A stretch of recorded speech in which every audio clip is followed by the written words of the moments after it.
Bismillahirrahmanirrahim. Assalamualaikum warahmatullahi wabarakatuh. Rabbi shrah li sadri wa yassir li amri wahlul 'uqdatam min lisani yafqahu qawli. Selamat pagi anak-anak, gimana kabarnya untuk hari ini? Semoga kita masih diberikan nikmat sehat oleh Allah SWT, sehingga pada pagi hari ini kita bisa melaksanakan pembelajaran daring dalam keadaan sehat walafiat. Amin. Sebelum memulai pembelajaran pada pagi hari ini, marilah kita berdoa sebelum belajar. A'udzubillahi minasyaitonirrajim. Bismillahirrahmanirrahim. Rabbi zidni ilma warzuqni fahma. Ya Allah, tambahkanlah kepadaku ilmu dan berilah aku karunia untuk dapat memahaminya. Amin. Allahumma amin.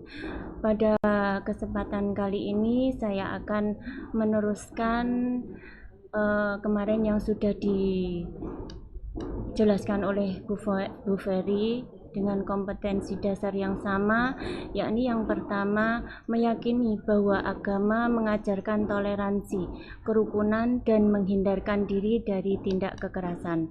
Yang kedua, bersikap toleran, rukun, dan menghindarkan diri dari tindak kekerasan sebagai implementasi pemahaman Quran Surat Yunus ayat 40-41 dan Quran Surat Al-Ma'idah ayat 32 serta hadis yang terkait.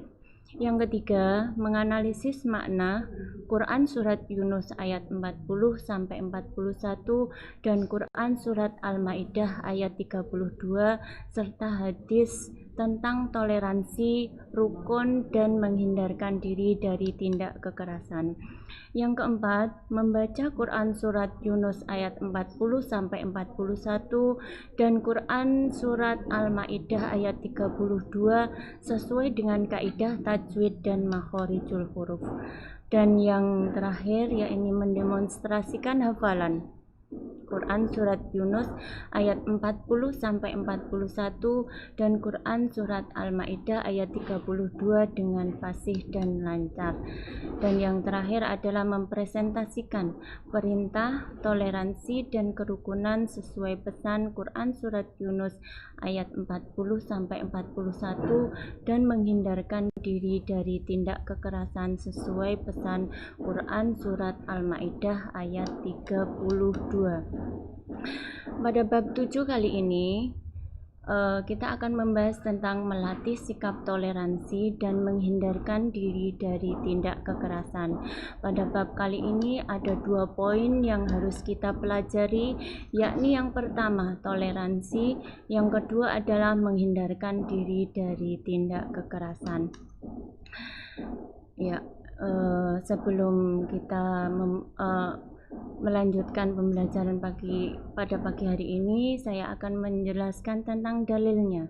Dalil tentang toleransi itu dibahas di dalam 2 Quran, yakni Quran Surat Yunus ayat 40-41 dan yang kedua adalah Quran Surat Al-Kafirun ayat 1-6. Tentunya kalian sudah pada hafal, apalagi Surat Al-Kafirun ayat 1-6 ya. Terus yang kedua, yakni dalil tentang menghindarkan diri dari tindak kekerasan. Cuma dibahas di dalam 1 Quran saja, yakni Quran Surat Al-Ma'idah ayat 32. Ya, saya di sini akan menjelaskan tentang Al-Qur'annya, yakni tentang membaca atau bacaan tajwidnya. Dan dari beberapa ayat yang di atas, saya akan mencuplik satu saja sampel, yakni dalil yang terkait menghindarkan diri dari tindak kekerasan yang dibahas di dalam Quran Surat Al-Ma'idah ayat 32. Ya, marilah anak-anak kita baca bersama Quran Surat Al-Ma'idah ayat 32. A'udzubillahi minasyaitonirrajim. Bismillahirrahmanirrahim. Min ajli dzalik katabna ala bani Israila annahu man qatala nafsan bighairi nafsin aw fasadin fil ardi faka'annama qatalan nasa jami'a wa man ahyaha faka'annama ahyan nasa jami'a wa laqad ja'atuhum rusuluna bil bayyinati thumma inna katsiran minhum ba'da dzalika fil ardi lamusrifun. Shadaqallahul azim. Yang artinya, oleh karena itu kami tetapkan suatu hukum bagi Bani Israel, bahwa barang siapa membunuh seseorang bukan karena orang itu membunuh orang lain, atau bukan karena berbuat kerusakan di bumi, maka seakan-akan dia telah membunuh semua manusia. Dan barang siapa memelihara kehidupan seorang manusia, maka seakan-akan dia telah memelihara kehidupan semua manusia. Sesungguhnya Rasul kami telah datang kepada mereka dengan membawa keterangan-keterangan yang jelas, tetapi kemudian banyak di antara mereka setelah itu melampaui batas di bumi. Apabila kita mengartikannya secara sepenggal-sepenggal atau satu kalimat, yakni min ajli dzalik, oleh karena itu kata benar kami tetapkan ala Bani Israel, bagi Bani Israel, annahu man qatala nafsan, barang siapa yang membunuh seseorang bighairi nafsin, bukan karena membunuh seseorang, au fasadin fil ard, atau membuat kerusakan di muka bumi, faka'annama, maka seolah-olah qatalan nasa jami'a, membunuh seluruh manusia. Wa man ahyaha, dan barang siapa yang memelihara kehidupan seseorang, faka'annama, maka seolah-olah ahyan nasa jami'a, memelihara kehidupan manusia seluruhnya. Walaqad, dan sesungguhnya ja'atsum, telah datang kepada mereka rusuluna, rasul-rasul kami, bil bayyinati, dengan membawa keterangan-keterangan yang jelas. Summa inna katsiran minhum, kemudian banyak di antara mereka, ba'da dzalika, sesudah itu, fil ardi, di muka bumi itu, lamusrifun, melampaui batas. Nah, demikianlah arti dari surat Al-Maidah ayat yang di atas tadi.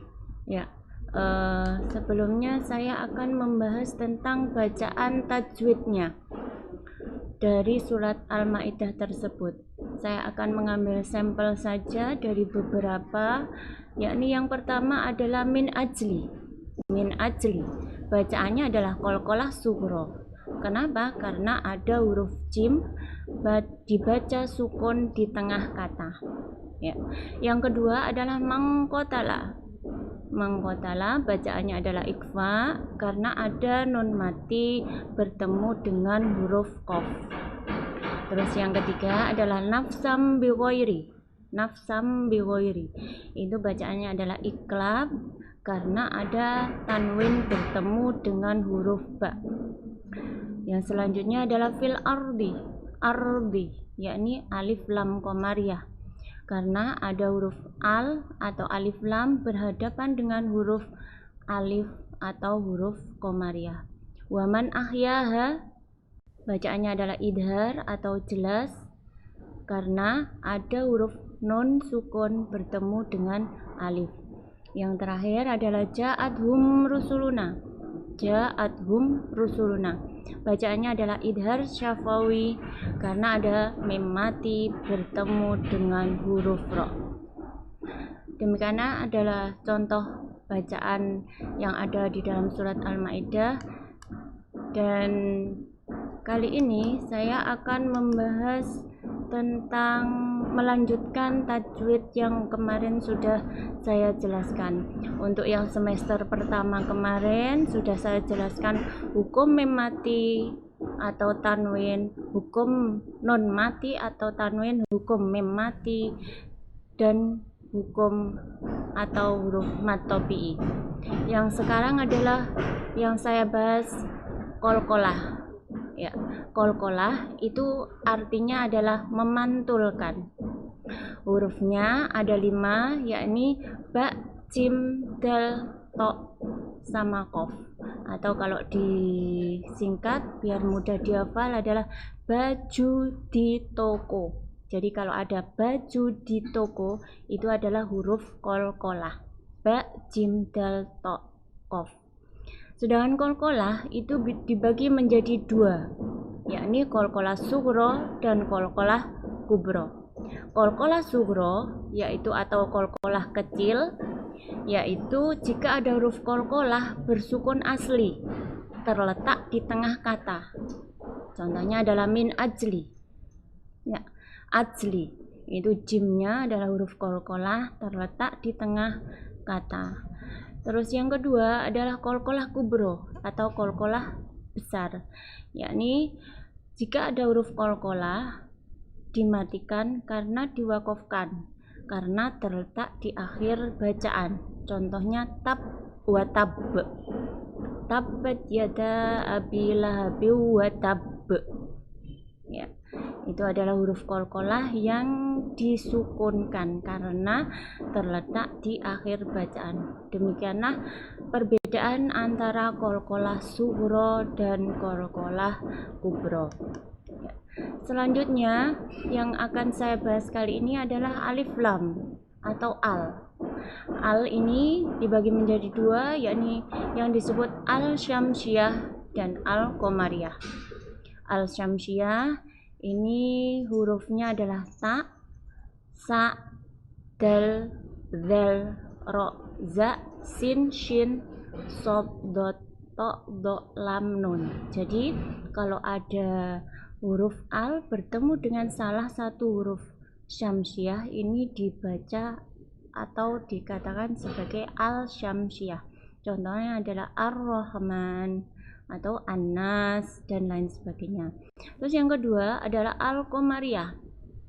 Al-qamariyah ini hurufnya adalah alif, ba, jim, ha, ho, ain, ghain, fa, qaf, kaf, mim, waw, ha, ya. Atau kalau disingkat adalah abghi hajjaka waqaf aqimah. Ya, kalau ada huruf abghi hajjaka waqaf aqimah bertemu dengan al, yakni dibaca al-qamariyah. Contohnya adalah alhamdu, al-baqaratu dan lain sebagainya. Ya. Demikian saja yang dapat saya sampaikan. Semoga bermanfaat bagi kita semua. Jangan lupa tetap semangat belajar walaupun masa pandemi ini, dan jangan lupa 3M, mencuci tangan, memakai masker, dan menjaga jarak. Sekian saja, semoga bermanfaat. Wabillahi taufiq wal hidayah. Wassalamualaikum warahmatullahi wabarakatuh.